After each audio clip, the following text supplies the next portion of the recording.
Hello, my lovely viewers. Assalamu alaikum. This is Nishu and welcome back to my another new vlog. কাছে এবং দূরে, দেশ এবং দেশের বাইরে যে যেখান থেকে আমার আজকের এই ব্লগ ভিডিওটি দেখছেন, আশা করছি আল্লাহর অশেষ মেহেরবানিতে আপনারা সবাই ভালো আছেন। আমরাও আলহামদুলিল্লাহ ভালো আছি। তো প্রতিদিনের মতো আমি একটু ছাদ বিলাস করে তারপরে ঘরের রান্না বান্না কিছুটা ছিল সেটা কমপ্লিট করে অফিসে কিন্তু চলে এসেছি।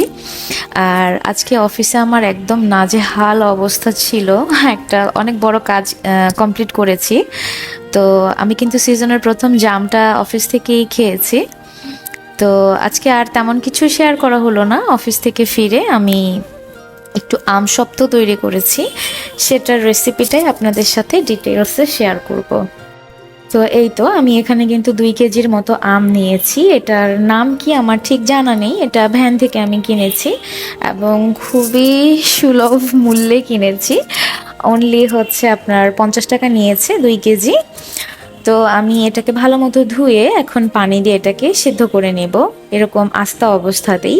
তো আমি আসলে একটু বরাবরই শর্টকাট পছন্দ করি রান্না করার ক্ষেত্রে, যাতে করে আমার সময়টা একটু সেভ হয়।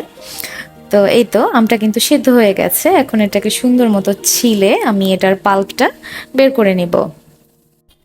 আমার মনে হয় আমি একমাত্র বান্দা যে কিনা আম শক্ত এভাবে তৈরি করি।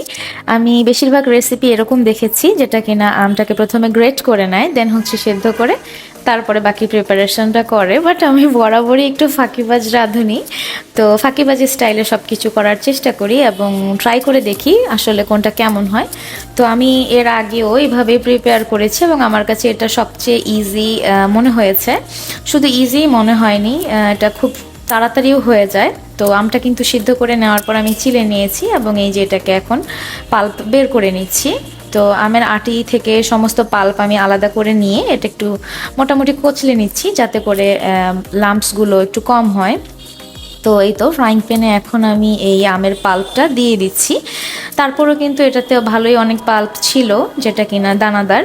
তো এটা ভালো মতো যখন সিদ্ধ হয়ে যায় তখন কিন্তু আর এগুলো থাকে না। তো আমি এই তো বেশি বেশি করে একটু চিনি দিতে চেয়েছিলাম, বাট যেহেতু এটা হচ্ছে রেড সুগার, তো লাল চিনি কিন্তু অত বেশি একটা মিষ্টি হয় না।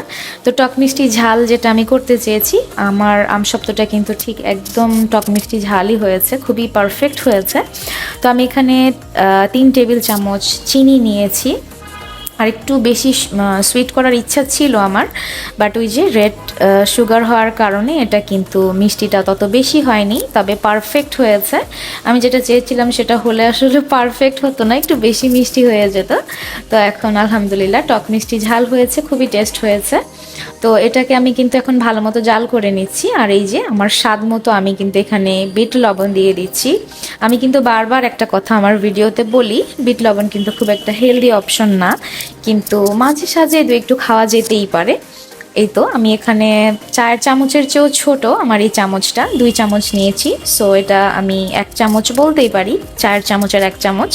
আর এই তো সেই একই চামচের চামচ দিয়ে আমি কিন্তু 5 ফোড়ন গুঁড়া দিয়ে দিলাম। এটা আমার কাছে সবসময় অ্যাভেলেবল থাকে, আমি এই পাউডারটা খুব পছন্দ করি।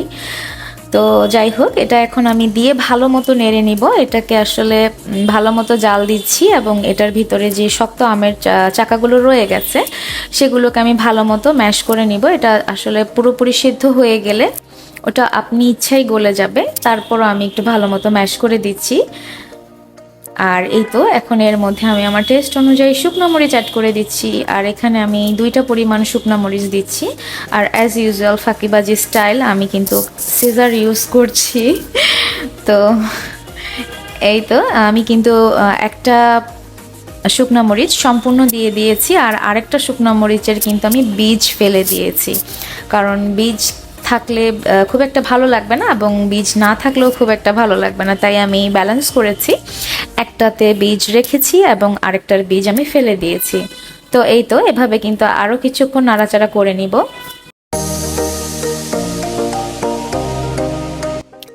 একটা সময় ছিল যখন অনেক এই ধরনের আমসত্ত্ব পেতাম, বানাতে হতো না।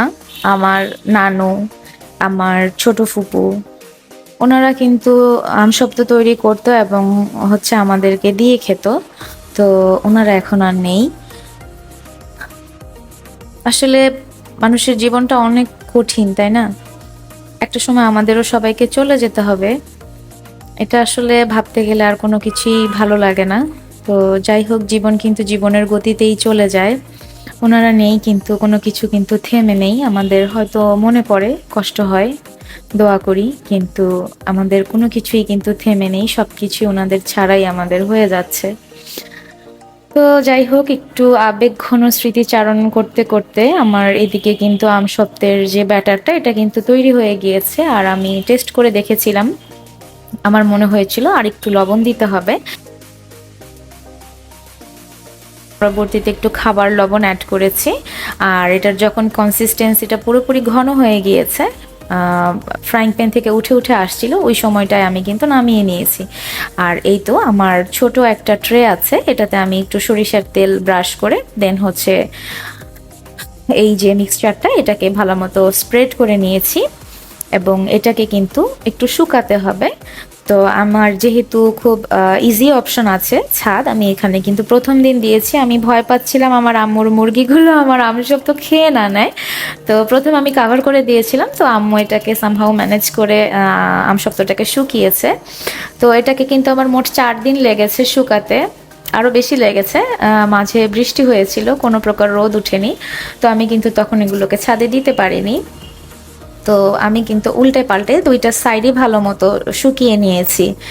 আর এটার পিছনে আমার আম্মুর পুরো ক্রেডিট যায়, কারণ হচ্ছে আমার আম্মু এটাকে খুব ভালোভাবে দেখে রেখেছে যাতে করে আম্মুর মুরগিগুলো এদেরকে এই খাবারটা খেয়ে না ফেলে, আর হচ্ছে এটা যেন খুব সুন্দরভাবে শুকায় এবং বালি না পড়ে সেদিকেও আম্মু খেয়াল রেখেছে।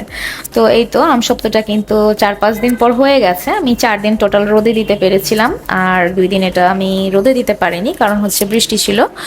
তো যাই হোক, আমসত্ত্বটা কিন্তু এখন পুরোপুরি প্রিপেয়ার খাওয়ার জন্য এবং স্টোর করে রাখার জন্য। আমি প্রথমে ভেবেছিলাম এটাকে 4টা পিস করে কেটে দেন হচ্ছে এটাকে রেখে দিব। তো পরবর্তীতে ভাবলাম আসলে 4টা পিস করে কাটলে বেশি বড় হয়ে যাবে এবং সেক্ষেত্রে জারের ভিতরে আমি রাখতে পারবো না।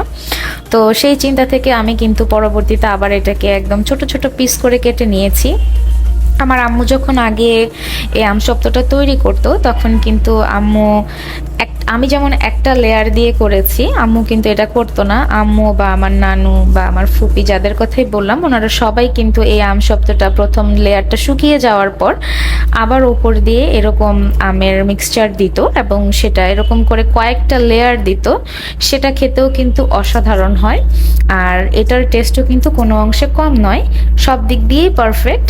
তো আমার যেহেতু সময় কম থাকে বা আমি যেহেতু বাসায় থাকি না, আমার পক্ষে আর সেটা করা সম্ভব হয়নি। আমি এভাবে একটা লেয়ার দিয়েই করে নিয়েছি। আর ছোট একটা টিপস দিতে পারি, সেটা হচ্ছে যদি আপনার আমার মতো এরকম সুব্যবস্থা না থাকে, তাহলে সেক্ষেত্রে আপনি কিন্তু চুলার নিচে রেখেও এটাকে শুকিয়ে নিতে পারেন, সেটাও কিন্তু খুব ইজি অপশন। তবে অবশ্যই খেয়াল রাখতে হবে যখন চুলার উপরে কিছু থাকে তখন সেটা যেন আপনার এই আমসত্ত্বর উপরে না পড়ে। এবং অনেক সময় হয় কি, চুলার জাল অনেক বেশি থাকলে এটা কিন্তু তখন বার্ন হয়ে যায়। তো এই দুইটা টিপস যদি মাথায় থাকে তাহলে কিন্তু চুলার নিচে রেখেও খুব সুন্দরভাবে আমসত্ত্ব তৈরি করে নেওয়া যায়। আর এই যে আমার আমসত্ত্বটা কিন্তু খুবই পুরু হয়েছে এবং খুব পারফেক্টলি শুকিয়েছে, আলহামদুলিল্লাহ। খুবই চমৎকার একটা আমসত্ত্ব হয়েছে আমার। আর আমি যখন এভাবে কেটে রাখছিলাম, তো কেটে রাখার পর্যায় থেকেই কিন্তু আমার আমসত্ত্বটা ফুরানো শুরু হয়ে গিয়েছে। তো আমি খুব একটা কিন্তু স্টোর করতে পারিনি। এই যে আমি যখন রাখছি তার আগে কিন্তু অনেকগুলো পিস এখান থেকে অলরেডি সাবার করা হয়ে গিয়েছে।